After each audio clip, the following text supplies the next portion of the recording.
പക്ഷെ അവനൊന്നും ഇവനൊന്നും ഞാൻ പറഞ്ഞിട്ടില്ല. ഞാൻ നിങ്ങളെടുത്ത പ്രസംഗം കേൾക്കും. അല്ല ഉണ്ടെങ്കിൽ ഞാൻ നടത്തിയ പ്രസംഗം ഞാൻ ഓൺ ചെയ്യുന്നു.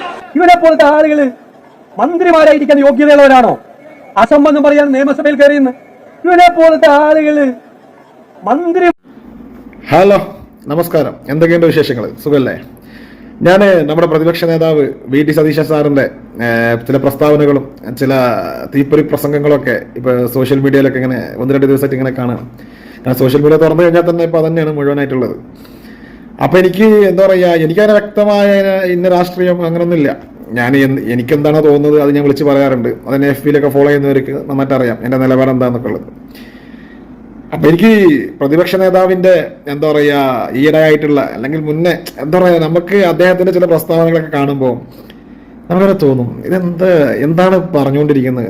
കാരണം വേറൊന്നുമല്ല, അതായത് എന്താ പറയാ, ഒറ്റ വാക്കിൽ അതിന് എനിക്ക് പറയണമെങ്കിൽ ഇത്ര പറയാനുള്ളൂ. VT സതീശൻ സാറ് പ്രതിപക്ഷ നേതാവായിരിക്കുന്നിടത്തോളം കാലം കമ്മ്യൂണിസ്റ്റ് സർക്കാരായിരിക്കും കേരളം ഭരിക്കുക. കാരണം അജാതിയാണ് മൂപ്പര് കാണിച്ചു വെക്കുന്ന ഓരോ കാര്യങ്ങൾ.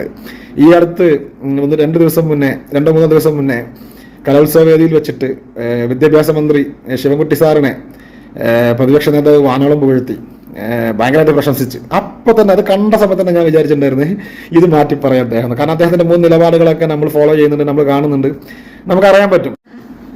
കാരണം ഇലക്ഷൻ അടുത്തിരിക്കുന്ന ഒരു സമയത്ത് കേരളം ഭരിക്കുന്ന പാർട്ടിയുടെ ഒരു മന്ത്രിയെ കുറിച്ചിട്ട് ഇങ്ങനെ വാനോളം പുകഴ്ത്തി കഴിഞ്ഞാൽ അത് എന്തായാലും എന്താ പറയുക, തങ്ങൾക്കിട്ടുള്ള 8ന്റെ പണിയായിരിക്കും എന്നുള്ളത് സതീശൻ സാറിന് നന്നായിട്ട് അറിയാം.